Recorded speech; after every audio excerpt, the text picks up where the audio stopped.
واتقوا الله حق تقاته ولا تموتن إلا وأنتم مسلمون يا أيها الناس اتقوا ربكم الذي خلقكم من نفس واحدة واتقوا الله الذي تساءلون به والأرحام إن الله كان عليكم رقيبا يا أيها الذين آمنوا اتقوا الله وقولوا قولا سديدا عفوا يصلح لكم أعمالكم ويغفر لكم ذنوبكم ومن يطع الله ورسوله فقد فاز فوزا عظيما ألا إن أصدق الكلام كلام الله وخير الهدي هدي محمد صلى الله عليه وسلم وشر الأمور محدثاتها وكل محدثة بدعة وكل بدعة ضلالة وكل ضلالة في النار أما بعد مرحبا بكم en cette soirée du 6 Muharram 1429 c'est-à-dire le 14 janvier 2009 nous sommes toujours avec la personnalité de la musulmane. Nous sommes Inch'Allah Ta'ala au 6e cours.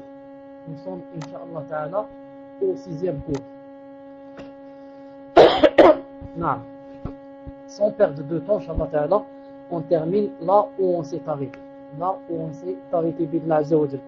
Il a dit, dans cette glorieuse période de la femme musulmane combattante, nous retiendrons ainsi le nom d'une femme aussi méritoire et distinguée que Nasiba bint Ka'b. Il s'agit de qui? Il s'agit d'Umm Sulaym bint Milhan. Pardon, d'Umm Sulaym bint Milhan, que nous avons mentionné plus haut avec Umara.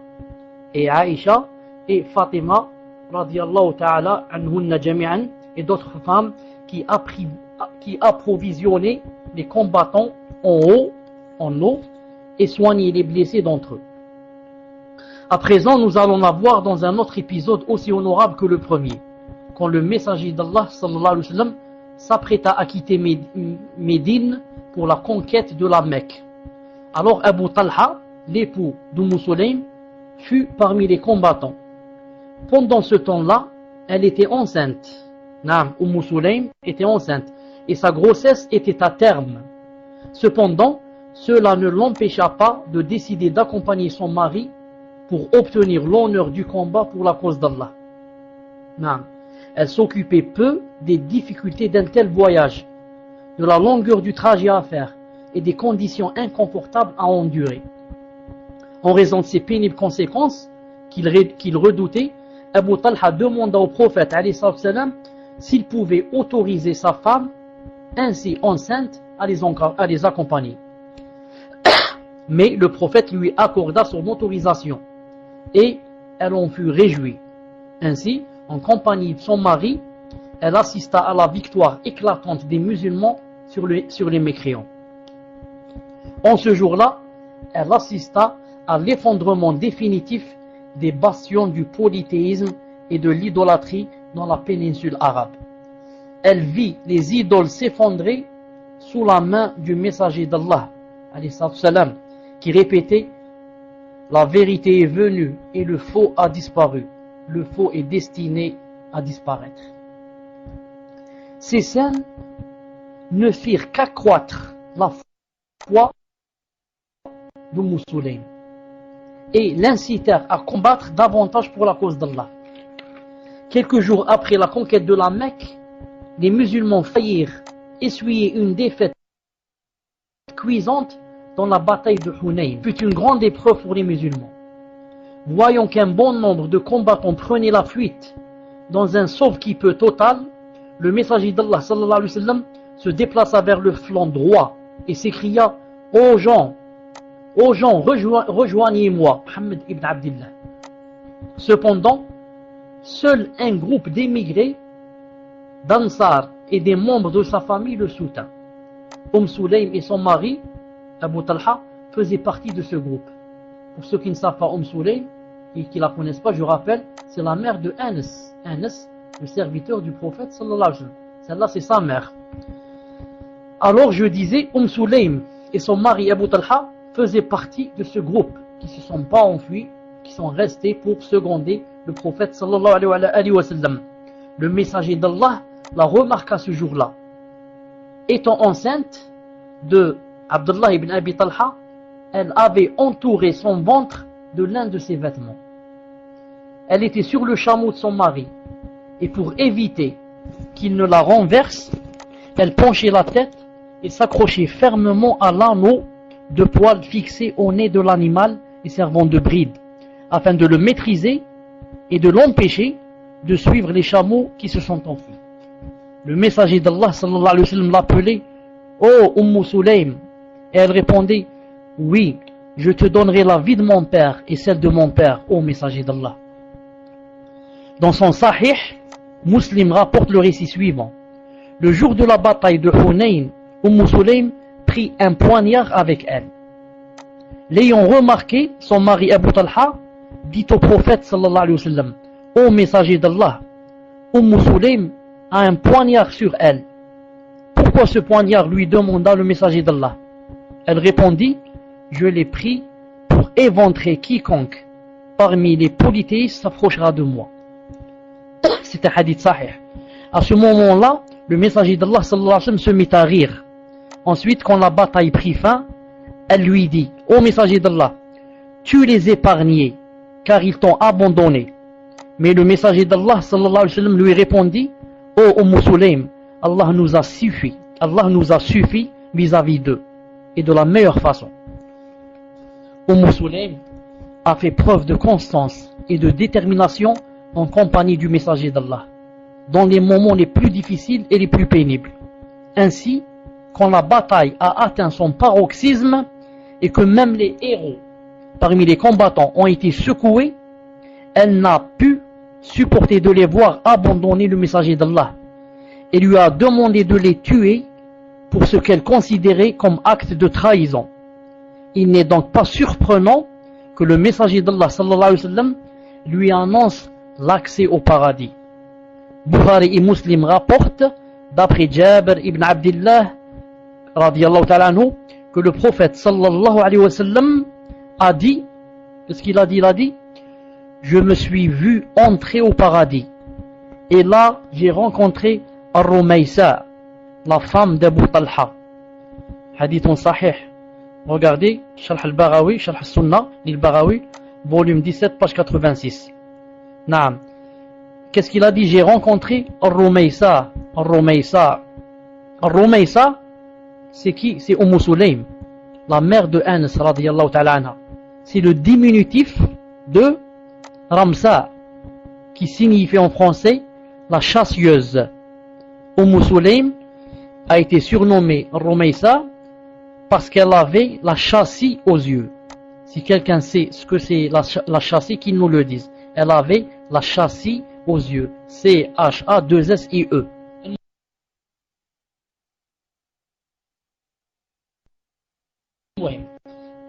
Les traditions indiques avaient de rendre visite à Sulaym et à sa sœur Haram.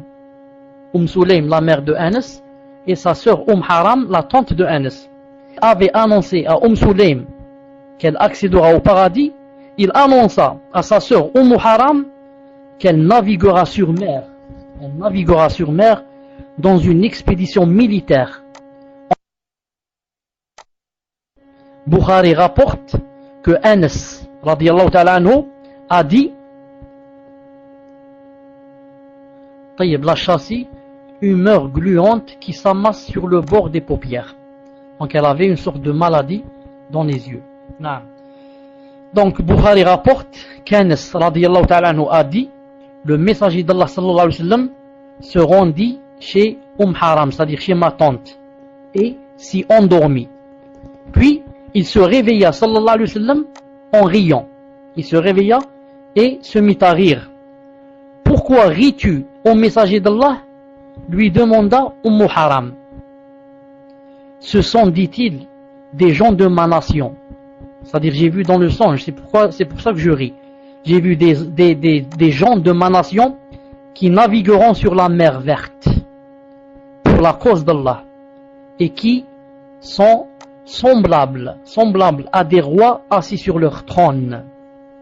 Elle lui dit alors, ô messager d'Allah, invoque Allah pour qu'il fasse que je sois de leur nombre. Ô Allah, dit-il alors, fais qu'elle soit de leur nombre. Ensuite, il s'endormit de nouveau et se réveilla en riant.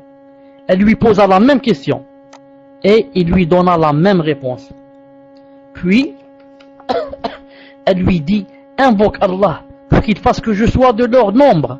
Il lui répondit, tu fais déjà partie des premiers et non des seconds. En effet, conformément au récit d'Anas, la prédiction du messager d'Allah se confirma, car elle épousa Ubada ibn Samit et s'embarqua avec lui et l'épouse de Muawiyah ibn Abi Sufyan pour lutter pour la cause d'Allah.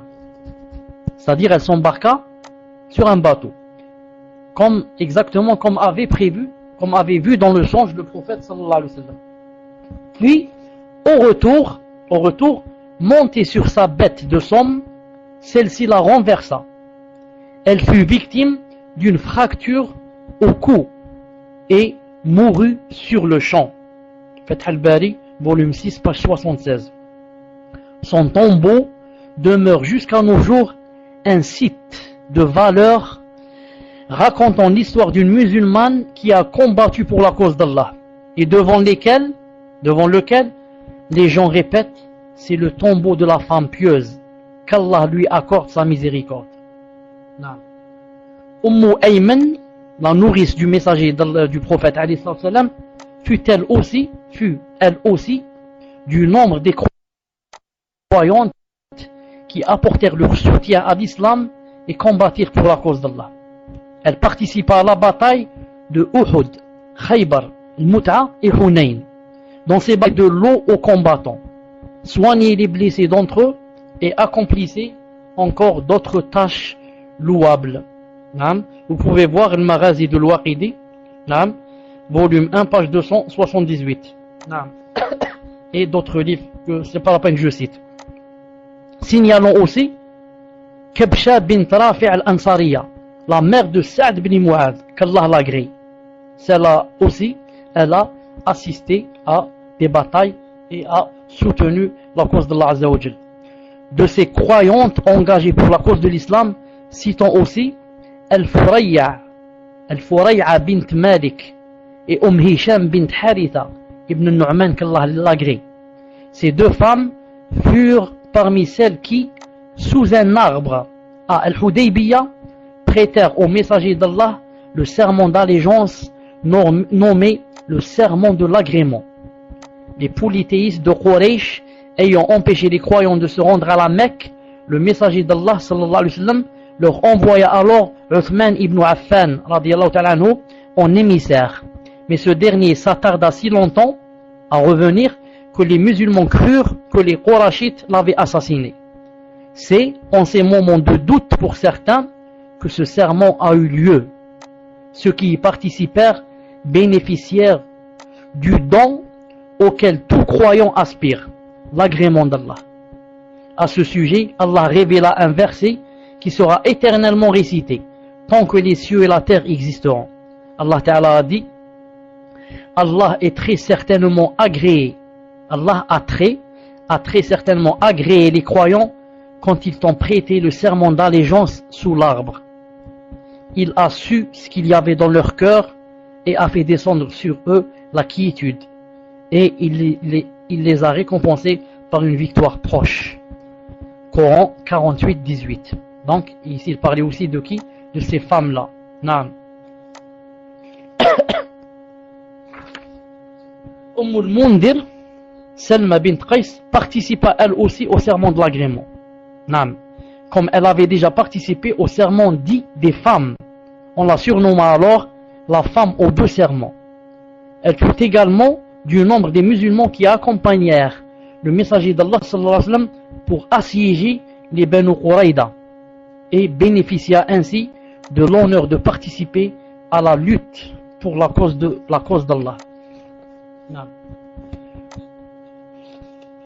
Nous n'omettrons pas enfin de citer un autre nom et non des moindres, Asma bint Yazid ibn Sakan al-Ansariya radiyallahu ta'ala anha. Cette femme participa à la bataille du Fossé et à celle de Khaybar et fut présente à Al-Hudaybiyah et au serment de l'agrément. Par ses efforts multiples, elle ne cessa de soutenir la cause de l'islam et ses principes. De son engagement, le messager d'Allah sallallahu alayhi wa sallam fut satisfait jusqu'au jour où il rendit l'âme sallallahu alayhi wa sallam. Et même après la mort du prophète, elle continua dans cette voie. L'an 13 de l'Hégire, elle participa à la bataille d'El Yarmouk. Même après la mort du prophète sallallahu alayhi wa sallam, elle continua dans le chemin. Elle participa, après sa mort sallallahu alayhi wa sallam, dans la bataille de El Yarmouk, qui eut lieu au Shem, lointain nord de Médine, où elle encouragea les combattants à affronter l'ennemi et à résister. Les approvisionna en eau et soigna les blessés d'entre eux. La bataille de Yarmouk est l'une des plus célèbres dans l'histoire de l'islam. L'une des plus célèbres de l'histoire, dans l'histoire de l'islam. Et à laquelle la femme musulmane participa de manière active et déterminante. Pendant cette bataille, les combattants musulmans furent secoués, au point que certains d'entre eux se mirent à reculer. Cependant, les femmes présentes continuèrent à combattre et incitèrent les réticents parmi les combattants à avancer pour affronter l'ennemi en jetant sur eux des pierres et des bouts de bois. Ibn Kathir souligne l'héroïsme et l'honorable contribution de la femme musulmane à cette bataille. Il a écrit: en ce jour, les femmes musulmanes combattirent et tuèrent un bon nombre de Byzantins. Elles frappaient les fuyards parmi les musulmans et leur disaient: où allez-vous? Comptez-vous nous abandonner à ces barbares? En raison de ces réprimandes, aucun des combattants ne pouvait que regagner le camp de bataille. Le champ de bataille. Quand les hommes entendaient ces choses-là, celui qui voulait fuir, il a honte.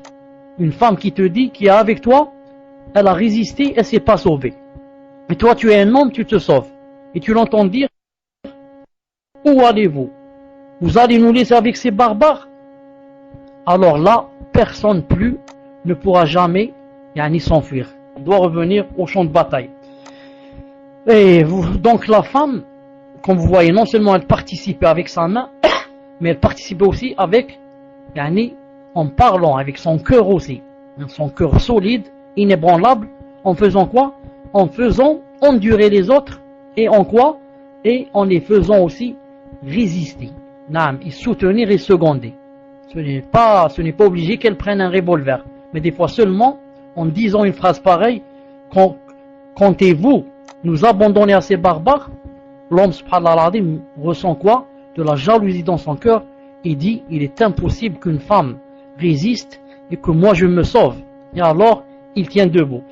Ça me rappelle, vous connaissez vous tous ça, cette chose, du moins vous en avez entendu parce que vous êtes assez jeunes, ce qu'ont fait les youyos des Algériennes quand c'était le temps où l'Algérie était colonisée et où les musulmans combattaient avec tout ce qu'ils pouvaient et qu'ils entendaient les youyos des Algériennes qui bien sûr les soutenaient.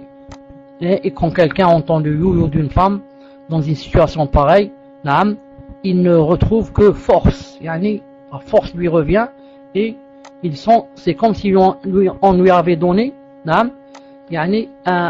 une fusée dans sa main. Cet excellent comportement de la part des musulmanes a eu un impact déterminant sur la résistance des combattants jusqu'à la victoire finale sur les Byzantins. Maintenant reste à dire, est-ce que le yoyo est permis ou n'est pas permis? Ça c'est autre chose. Mais je veux dire seulement qu'il a eu un grand rôle dans la bataille en Algérie. En ce jour pénible, Asma bint Yazid manifesta une bravoure et un héroïsme qui firent défaut à bon nombre de combattants. En s'engageant hardiment dans le combat, elle tua à elle seule plusieurs mécréants. Dans la notice qu'il lui consacre, Ibn Hajar n'omet pas de souligner sa vaillance. Il a dit: Salama al-Ansariya c'est qui? Il a dit c'est Asma bint Yazid ibn Sakan. Maintenant il donne très vite sa biographie. Il a dit elle participa à la bataille d'El Yarmouk où elle tua 9 Byzantins. 9. En se servant de quoi? En se servant d'un des piliers de sa tente. Après cette bataille, elle vécut longtemps. انظر الإصابة في تمييز الصحابة volume 6 page 229 et الذهبي سير أعلام النبلاء volume 2 page 279. Qu'est-ce qu'elle a fait? Dans une bataille, elle a tué 9 Byzantins, 9 kafrs. Avec quoi? Avec un revolver? Pas du tout. En se servant d'un des piliers de sa tente. Il semble que notre héroïne s'était installée au Sham, lointain nord de Médine, avec d'autres compagnons du prophète, d'où sa participation à la bataille d'El Yarmouk. Elle vécut dans cette province jusqu'au règne de Yazid ibn Muawiyah, radiyallahu ta'ala anhuma. Elle mourut à Damas, où elle fut enterrée. Son tombeau est à El-Bab Saghir, demeure jusqu'à nos jours un éminent témoignage de la participation de la femme musulmane à la lutte pour la cause d'Allah. Certes, les épisodes que nous avons cités représentent quelques-unes des plus belles pages de l'histoire de la femme musulmane. Des pages qui reflètent sa foi, sa sincérité et sa profonde conscience de la mission de la femme dans la vie, ainsi que ses devoirs envers son Seigneur et sa religion. Ce ne sont pourtant que des échantillons recueillis d'un registre colossal, qui a conservé l'histoire de ses nobles vertus, ses sacrifices rarissimes, ses admirables comportements, ses volontés inébranlables, ses talents sans pareil et cette foi profonde. Il n'y a donc aucun doute que la musulmane contemporaine trouvera dans ses biographies de femmes méritoires des modèles purs et vivants qu'elle tâchera de suivre pour développer positivement sa personnalité. 25e, vous écrivez Inch'Allah, 25e, elle est fière de sa personnalité et de sa religion. 25e, elle est fière de sa personnalité et de sa religion. Écrivez Inch'Allah, j'attends.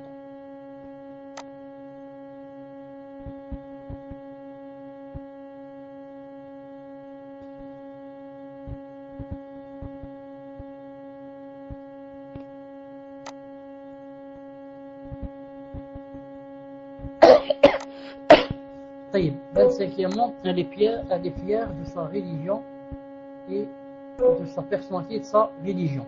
طيب. Ibn Qayyim, Muslim, tu n'as pas écrit. Elle est fière de sa personnalité et de sa religion. 25e.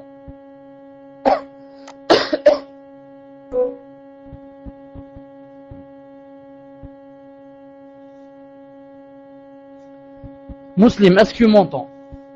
Dans l'autre salon. Non, je parle dans l'autre salon qui est en Europe. Est-ce que déjà, je ne sais même pas s'ils entendent là-bas ou pas. Non. Alhamdulillah. طيب, alhamdulillah. Bismillah ar-Rahman ar-Rahim.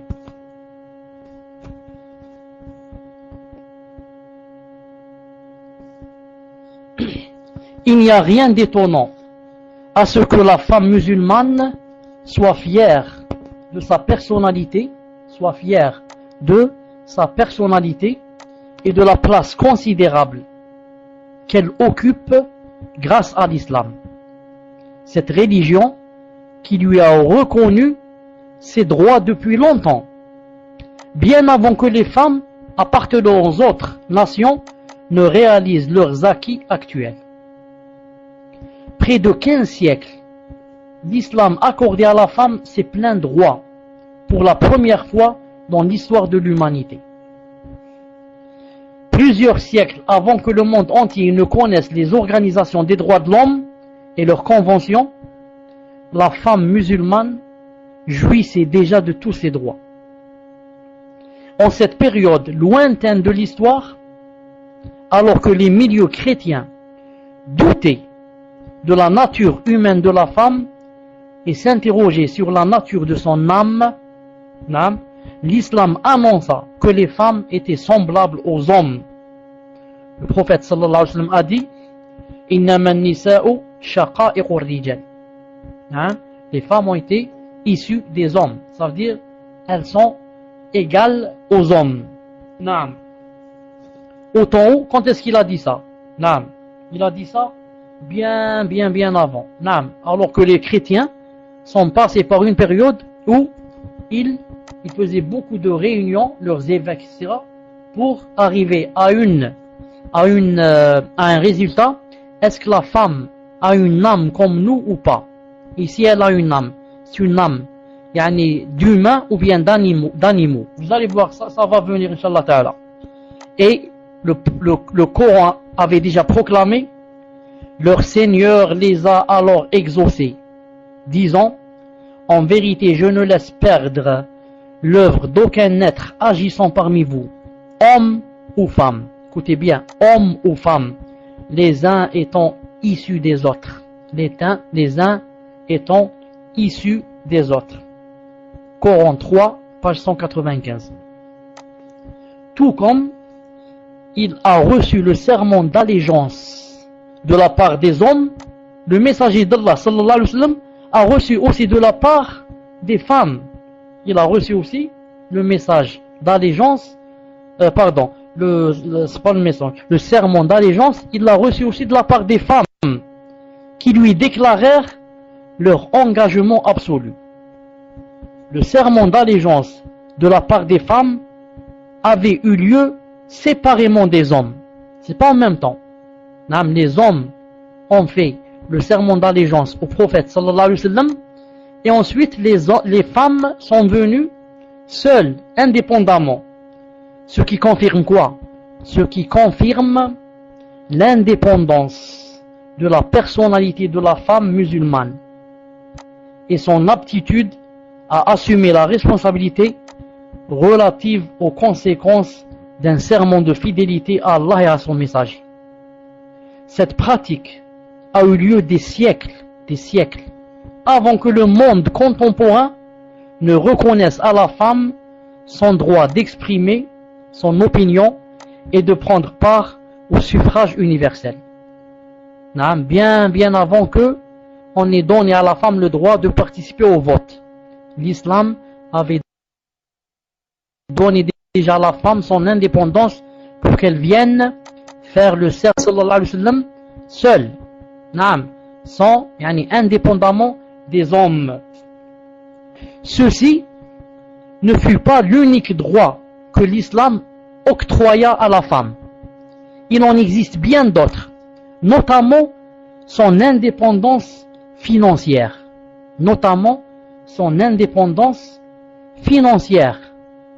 Son exonération des dépenses familiales. C'est pas la femme qui dépense, c'est l'homme qui doit dépenser.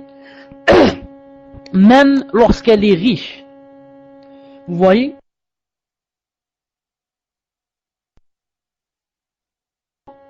Même si la femme, c'est la plus riche du monde, ce n'est pas elle qui doit dépenser, mais c'est lui. Ce n'est pas elle qui doit dépenser, mais qui doit dépenser, c'est lui. Même si quoi? Si elle a tout l'or du monde. Même si elle a tout l'or du monde. C'est pour ça que, maintenant, s'il ne peut pas lui dépenser, s'il ne peut pas, qu'est-ce qu'elle fait? Est-ce qu'on l'oblige à ce qu'elle dépense de son argent? On ne l'oblige pas. Elle lui dit, c'est toi qui dois dépenser, ce n'est pas moi. C'est toi qui m'as épousé. Donc, certains ulama disent maintenant, s'il ne peut plus dépenser, qu'est-ce qu'elle va faire? Certains disent, elle demande le divorce, se basant sur la phrase qui dit Anfiq ou talliq. Anfiq ou talliq. Dépense ou divorce. Dépense ou divorce. Et il y a un deuxième avis, comme l'avis de Cheikh Al-Albani, qui dit que la femme, si son mari ne peut plus dépenser sur elle, n'a plus les moyens, elle ne demande pas le divorce. Elle patiente. C'est l'avis de Cheikh Al-Albani. C'est-à-dire, c'est le contraire du premier avis. Il dit, elle doit patienter, elle ne demande pas le divorce. Il y a un troisième avis qui me plaît, qui est bien. Il est au milieu. C'est l'avis de Cheikh Ibn Uthaymin, Allah yarhamou. Il dit, on va voir, est-ce que avant de se marier avec lui, elle savait qu'il était pauvre et nécessiteux, etc. Et que c'est le genre qui ne peut pas subvenir aux besoins. Il a dit, si elle savait cela et elle s'est mariée avec lui, elle n'a jamais le droit de lui dire divorce-moi. À cause de quoi? À cause que tu ne peux pas dépenser. Pourquoi? Parce qu'elle est rentrée dans cette chose et elle a fait ce qu'on l'air voyance. Non, personne ne l'a trompé. Il n'a pas dit je suis riche, elle l'a trouvé pauvre. Mais elle savait qu'on connaissait ses moyens et elle a accepté le mariage. Donc dans ce cas, elle ne peut jamais lui dire divorce-moi à cause des dépenses. Il a dit mais si elle ne savait pas cela et elle s'est mariée avec lui, ensuite ça s'est avéré que il ne peut pas. Il n'a pas les moyens ni comment acheter le pain, ni comment acheter le lait, ni d'acheter les médicaments, ni rien. Il a dit, on va voir, est-ce que elle, par exemple, elle a les moyens de travailler un travail qui n'est pas interdit. Elle lui demande alors, puisque tu ne peux pas subvenir, alors je travaille, bien sûr, comme j'ai dit, un travail qui n'est pas interdit. Il a dit, s'il lui accepte, il n'y a pas de problème. S'il n'accepte pas son mari, il a dit, alors dans ce cas, elle est obligée de demander le divorce. Wallahu subhanahu wa ta'ala a'lam. Donc, la femme, même en étant très riche, l'islam ne lui demande pas que l'homme, au niveau de la dignité humaine, de l'éducation et des obligations légales, d'ordre général, etc. Les droits que l'islam a octroyés à la femme sont nombreux et multiples. Et nous ne pouvons, par conséquent, les exposer ici dans leur totalité. C'est impossible. La considération ainsi que les droits et les prérogatives acquis par la femme musulmane ont atteint un stade qui suscita l'admiration des femmes occidentales. À ce sujet, il convient de citer les propos d'une femme américaine lors d'une conférence sur les droits de la femme en islam, donnée aux États-Unis par le grand érudit syrien Behjet al-Baytar. Étonné des droits et des attributions acquis par la femme musulmane depuis près de 15 siècles, cette américaine qui assistait et entendait à assister à cette conférence se leva et interrogea le conférencier. Ce que vous avancez sur la femme musulmane et ses droits est une réalité ou est-ce de la pure propagande? Parce que, elle a dit, si c'est vraiment une réalité, emmenez-moi vivre chez vous pour un certain temps, puis tuez-moi. C'est vraiment ce que vous dites. L'islam a donné des droits à la femme musulmane au point que vous dites là, et que ce n'est pas de la propagande, alors emmenez-moi vivre chez vous un certain temps, même si vous devez me tuer. Car c'est sûrement un paradis. Ça, c'est sûrement le paradis. Non. Nous nous contenterons de cette anecdote, car les propos indiquant l'admiration des femmes occidentales pour le statut de la femme musulmane sont multiples et bien connus. Une fois informée de tout cela, la musulmane contemporaine ne peut qu'être fière de sa religion. Et que posséder une foi de plus en plus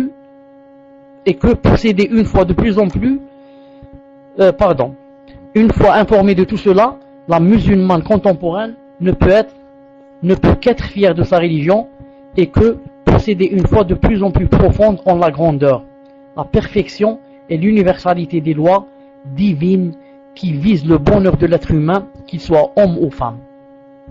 Il suffit qu'elle sache qu'au XXe siècle, en 1900 et quelques, au XXe siècle, aucun système n'a pu égaler ou concrétiser les réformes que l'islam a réalisées presque d'un seul coup, au profit de la condition de la femme. Subhanallah al-Azim.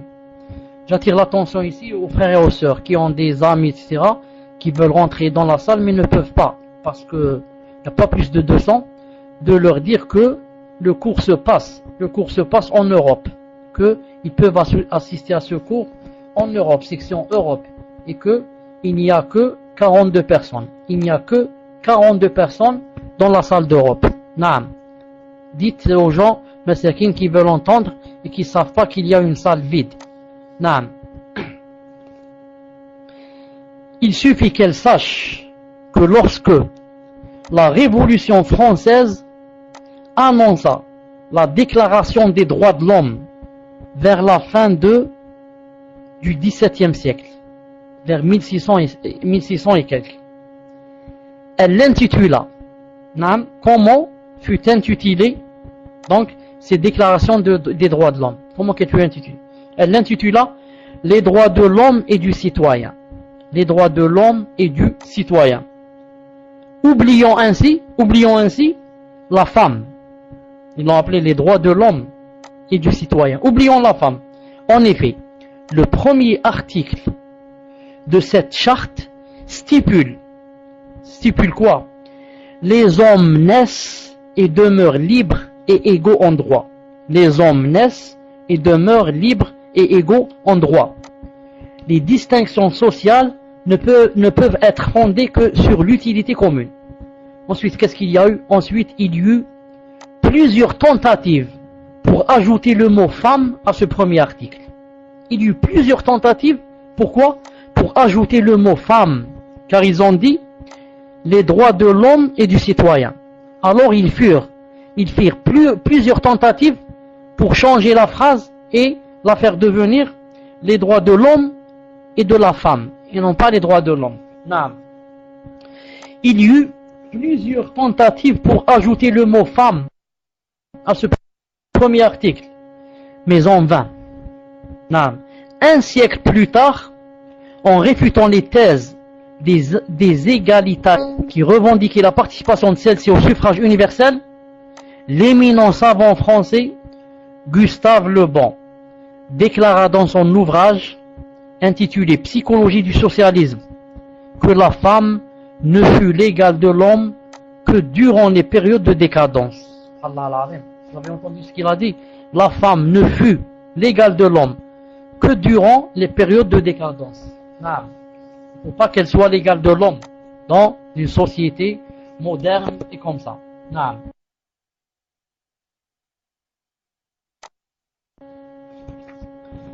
En Occident, le statut de la femme demeura l'otage de cet esprit durant des siècles. Et ce n'est qu'avec l'avènement de la Société des Nations, SDN, après la Première Guerre mondiale, puis l'Organisation des Nations Unies, ONU, suite à la Deuxième Guerre mondiale, que les militants des droits de la femme réussirent au terme d'un long combat à imposer des textes qui reconnaissent enfin l'égalité des droits entre la femme et l'homme. À chaque fois, ils se heurtaient à des obstacles dus à des coutumes et des conventions à caractère religieux. J'ajoute à cela l'absence, en temps opportun, de textes juridiques nationaux ou internationaux justes et équitables envers la femme.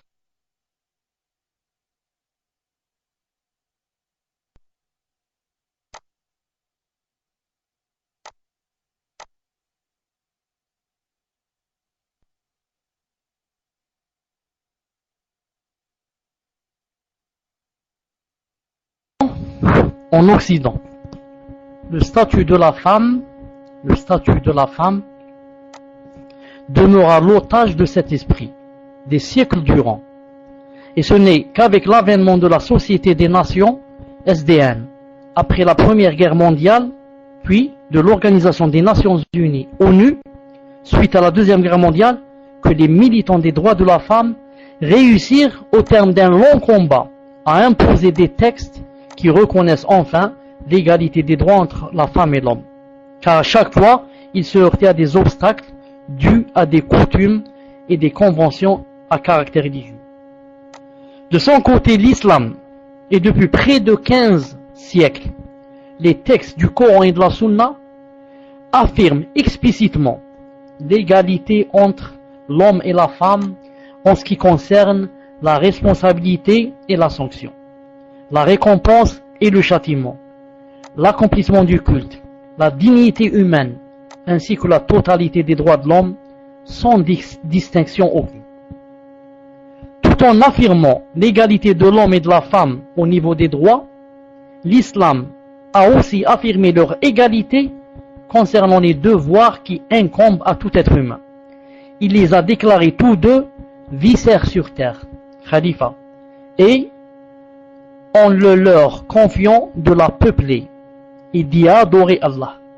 Il a déterminé à chacun des deux sexes le rôle qui lui incombe pour établir une société humaine vertueuse, sensée et pure. Les rôles de chacun sont complémentaires et non contradictoires. Les rôles sont quoi? Sont complémentaires. Ils ne sont pas contradictoires. Ils sont contradictoires dans les sociétés où on fait l'opposé. C'est-à-dire, on veut faire de la femme un homme et on veut faire de l'homme la femme. Alors là, tout se mélange et tout se contredit et plus rien ne peut marcher comme cela doit. C'est pour ça que si maintenant on force la femme à sortir travailler, surtout maintenant si on va lui donner un travail qui ne marche pas avec sa féminité, il va faire maçon, mécanicien, policier comme ça, cela va à l'encontre de la nature et de la fitra. Si vous voulez donc faire comme ça, alors on obligera l'homme à rester à la maison. L'homme restera donc à la maison et c'est la femme qui sort et qui doit dépenser et faire ce qu'elle doit faire, et l'homme il est à la maison avec quoi? Avec le ménage, et on lui dira aussi qu'il faut allaiter le bébé. On lui laisse le bébé, on lui dit allaite-le avec ta poitrine, fais comme tu veux, je ne sais pas comment tu dois faire, tu dois l'allaiter. L'homme est sorti, toi tu es devenu la femme ici. L'homme et la femme ont, comme j'ai dit, un rôle qui convient à chacun d'après quoi sa nature. On ne peut pas faire le contraire. On ne peut pas faire le contraire, ça ne peut pas marcher. C'est contre nature, c'est contre nature. Donc l'homme et la femme doivent obligatoirement assumer leur rôle, chacun selon ses aptitudes et sa nature, comme je viens de dire, pour développer de mieux en mieux la condition de l'individu, de la famille et de la société. C'est ainsi que l'entraide et la solidarité entre les deux se réalisent sans interdiction aucune à l'un ou à l'autre d'accomplir une œuvre compatible avec sa vocation. Seul l'intérêt commun et la responsabilité, basée sur la notion de récompense dans les deux mondes, doivent définir la fonction de l'homme et de la femme. Allah Ta'ala dit dans le Coran, Surat 16, verset 97, il a dit, quiconque, mâle ou femelle, il a bien cité, mâle ou femelle, fait une bonne œuvre tout en étant croyant, nous lui ferons mener une bonne vie, une bonne vie,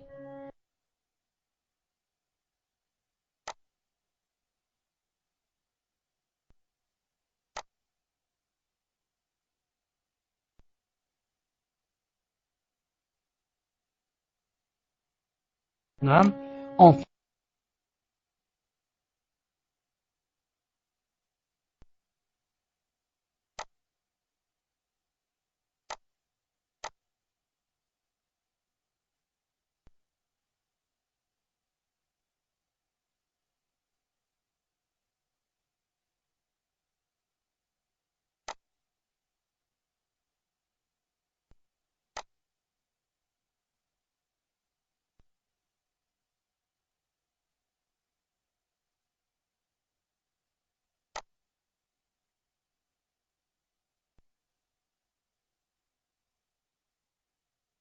une bonne vie, qu'est-ce qu'il doit faire?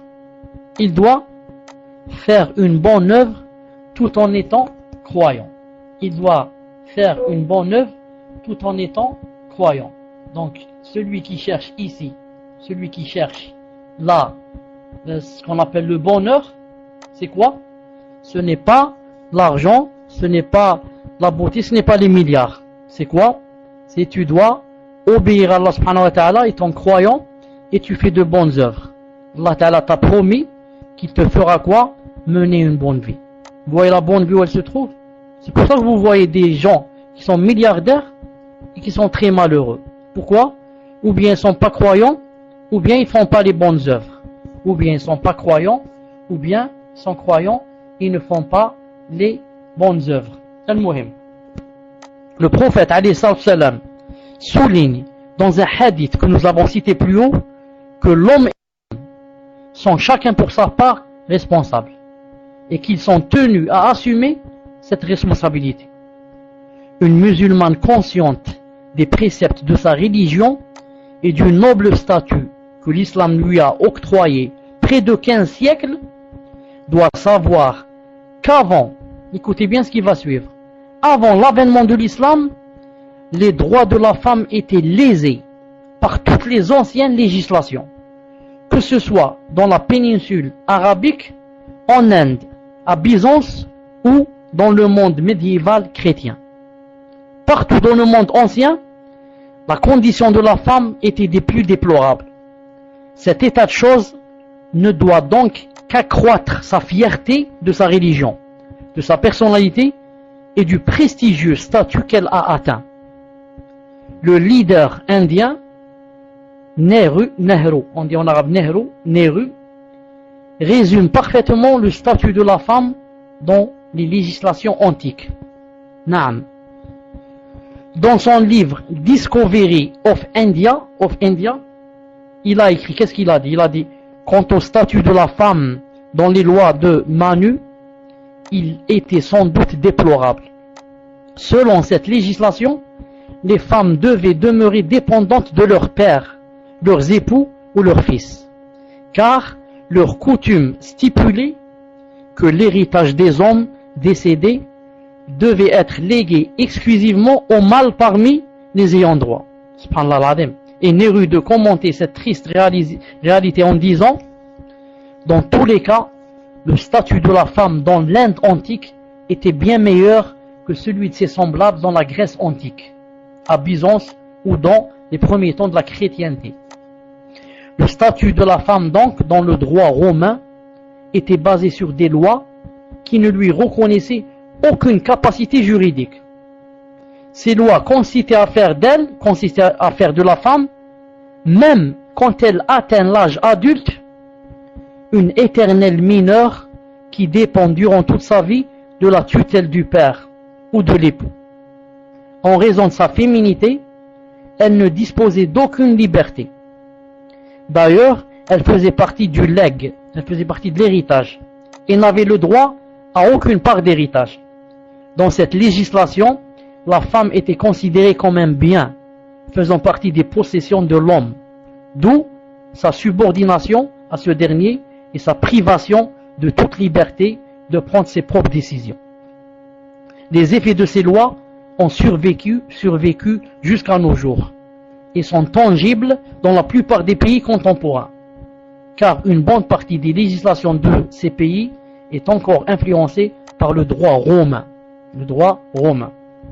La chrétienté, dans ses premiers temps, n'a pas échappé elle aussi à l'influence du droit romain, ce qui a engendré en son sein la déplorable condition de la femme mentionnée par Nehru. Certains religieux chrétiens, subhanallah, écoutez bien ce que ont pensé les chrétiens, sont allés même jusqu'à exprimer leurs doutes sur la qualité humaine de la femme et sur la nature de son âme. En effet, plusieurs séminaires furent organisés par les chrétiens pour débattre de la nature de l'âme de la femme. La question c'était quoi? C'était de savoir, est-ce que la femme disposait d'une âme semblable à celle de l'homme, ou plutôt semblable à celle propre des animaux, tels les chiens, les serpents, etc.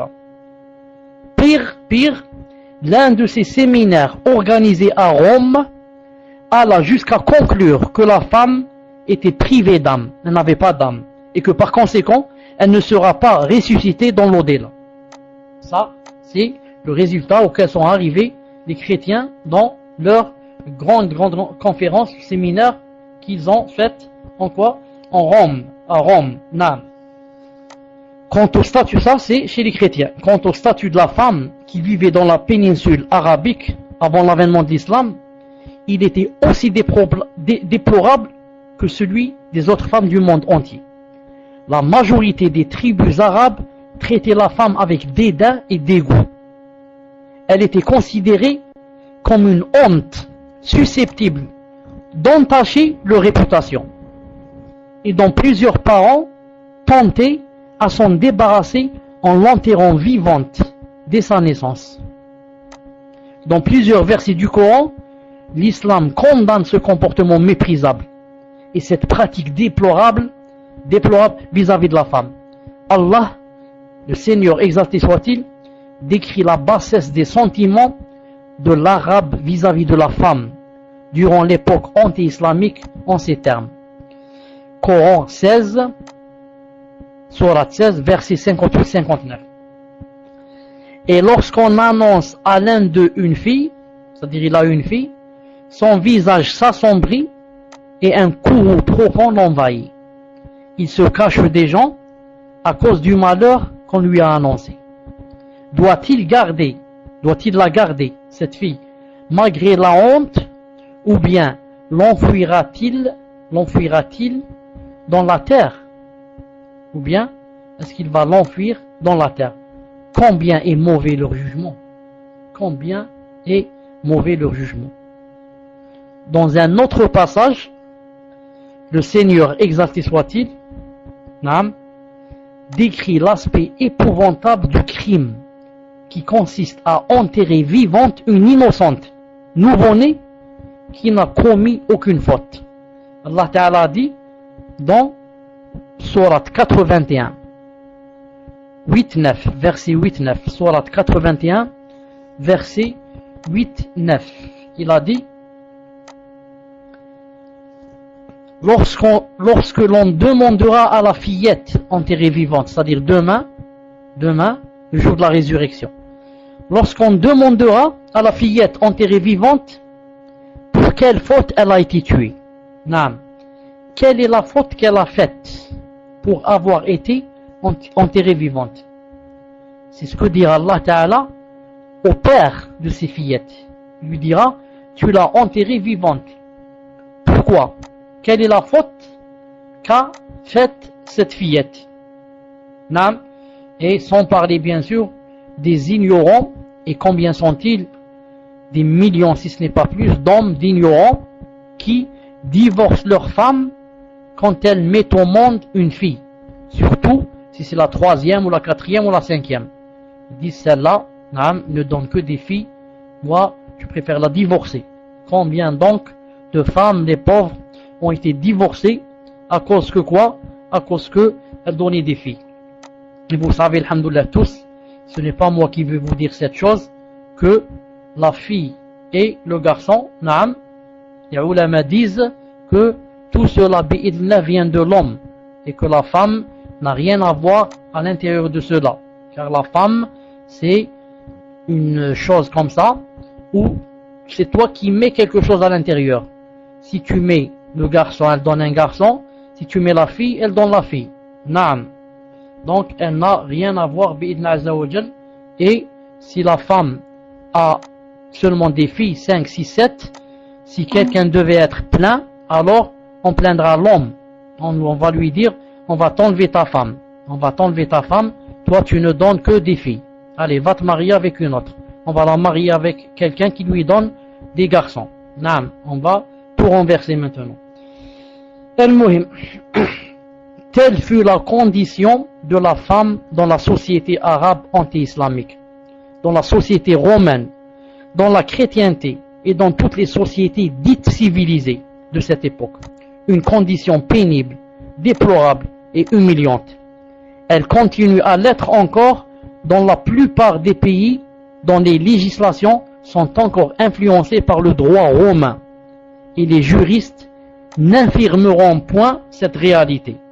Donc la musulmane doit prendre conscience de l'immense bienfait qu'Allah lui a accordé depuis l'avènement de l'islam. Allah Ta'ala a dit dans le Coran, Sourate 5, verset 3. Sourate 5, verset 3. Il a dit, aujourd'hui, j'ai parachevé pour vous votre religion et j'ai accompli sur vous mon bienfait. J'agrée pour vous l'islam comme religion. Je répète, aujourd'hui, j'ai parachevé pour vous votre religion et accompli sur vous mon bienfait. J'agrée pour vous l'islam comme religion. Naam. Mieux encore, elle doit se sentir pleine de bonheur, de satisfaction, de quiétude et de fierté, car l'islam a accordé à la mère un statut bien supérieur à celui du père. L'islam a accordé à la mère un statut bien supérieur à celui de qui? À celui du père. On rapporte à ce propos qu'un homme vint voir le prophète sallallahu alayhi wa sallam et lui demanda, lequel parmi les gens mérite le plus ma bonne compagnie? Lequel parmi les gens mérite le plus ma bonne compagnie? Le prophète sallallahu alayhi wa sallam lui répondit, ta mère. Et qui ensuite? Dit-il. Ta mère fut la réponse. Et qui ensuite? Dit-il, la troisième fois. Ta mère, finit par dire le prophète sallallahu alayhi wa sallam. Et moi je connais un hadith sahih, authentifié par Sheikh Al-Albani rahimahullah, où cette question a été posée, non pas 3 fois comme dans ce hadith, mais 5 fois. 5 fois. La 5e fois, je parle de 4 ou 5 fois, il lui dit ta mère, ta mère, ta mère. Et c'est seulement la 6e fois, je crois, qu'il lui a dit ton père, ou bien la 5e. Subhanallah al-azim. Naam. De par la nature de sa formation physique, la femme est biologiquement disposée à porter le fœtus,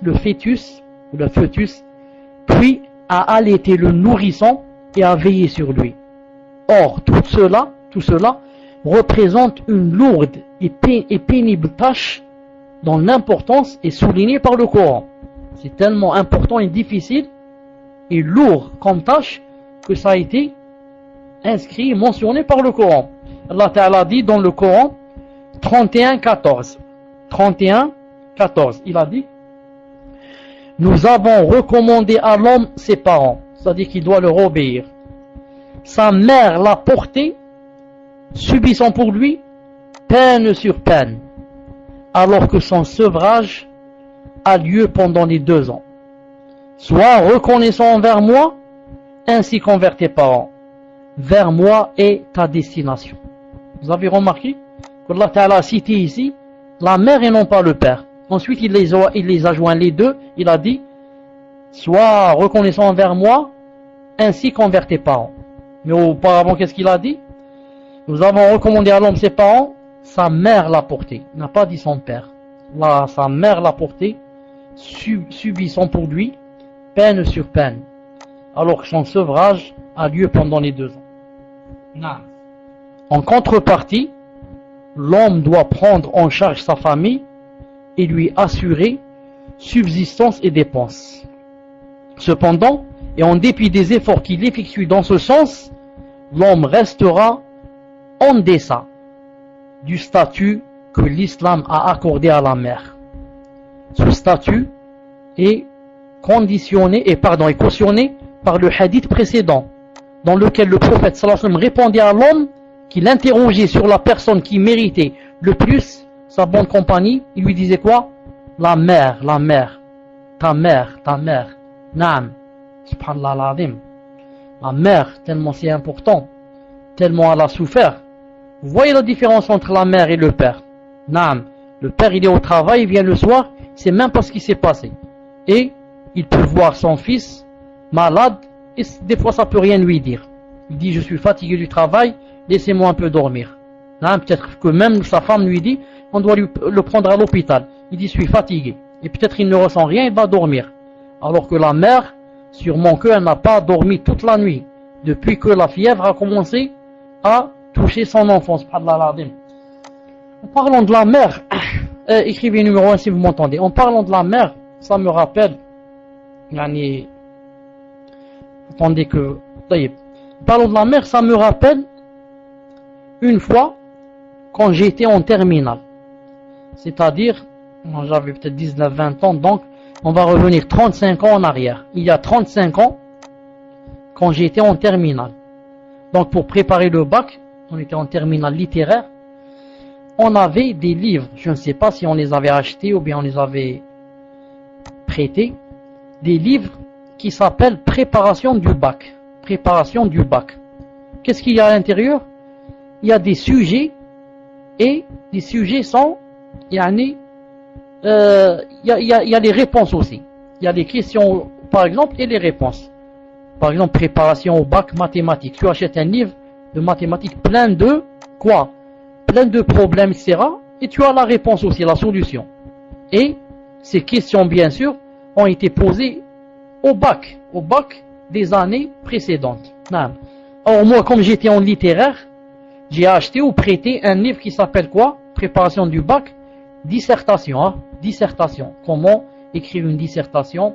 Vous savez, la dissertation, la rédaction. Comment choisir les mots, etc. Bref. Je me rappelle que ça existe toujours. Anabac et prépa-bac. Voilà, ça existe toujours. Alhamdulillah. Je me rappelle ce livre-là qui parlait de dissertations qui ont été écrites par des élèves pendant le bac. Et une des dissertations, vous savez combien on a donné à l'élève? On lui a donné 20 sur 20 au bac. Il a écrit une dissertation, on lui a donné 20 sur 20. Or, tout le monde sait que la dissertation, on ne peut jamais avoir plus de 14 ou 15. Si le prof te donne 15 en dissertation, c'est que classe, tu peux toi-même aller enseigner. Non. Et celui-là, on lui a donné 20 sur 20 en dissertation. Je me rappelle, ça parlait de la mère. La question, le sujet c'était à peu près, parler de votre mère qui éprouve beaucoup de difficultés dans la vie, etc. Et essayer de décrire ses peines. Essayer de décrire ses peines. Ou quelque chose comme ça. Je me rappelle que cet élève qui a eu 20 sur 20 et qui a écrit 2 ou 3 pages, mais je me rappelle d'un petit passage, c'est tout, peut-être 3, 4 ou 5 lignes. Lorsqu'il a dit, à peu près c'est comme ça, il a dit, d'abord il a parlé de sa mère que il n'avait pas de père, etc. Et que sa mère avait toujours son dos courbé sur la machine à coudre. Il dit, elle est toujours là en face de moi sur la machine à coudre, pour coudre des choses et les vendre pour qu'elle dépense. Car il n'y avait pas de père. Il a dit, jamais le visage de ma mère ne reflète les soucis qui peuvent lui torturer l'âme. Mais parfois ces soucis sont tellement lourds que rien qu'à façon dont me regarde que quelque chose ne va pas. Et c'est pourquoi je l'invite doucement à épancher son cœur contre le mien, car le poids des soucis devient moins lourd, porté par 2 cœurs qui s'aiment tendrement. 2 ou 3 lignes très simples. Il n'a employé aucun mot qu'on ne connaît pas, aucun mot difficile, mais regardez le style, la suite dans les idées, la syntaxe. Regardez comment ça a donné quelque chose de beau au point où il a eu 20 sur 20. 20 sur 20, subhanallah al-azim. Je répète ce qu'il a dit. Jamais le visage de ma mère ne reflète les soucis qui peuvent lui torturer l'âme. Mais parfois, ces soucis sont tellement lourds que je sens, rien qu'à la façon dont elle me regarde, que quelque chose ne va pas. Pourquoi doucement épancher son cœur contre le mien, car le poids des soucis devient moins lourd, porté par 2 cœurs qui s'aiment tendrement. Allahu Akbar. L'islam a distingué la femme en lui attribuant un statut supérieur à celui de l'homme grâce à sa maternité. Il a honoré son statut en lui conservant son nom de famille.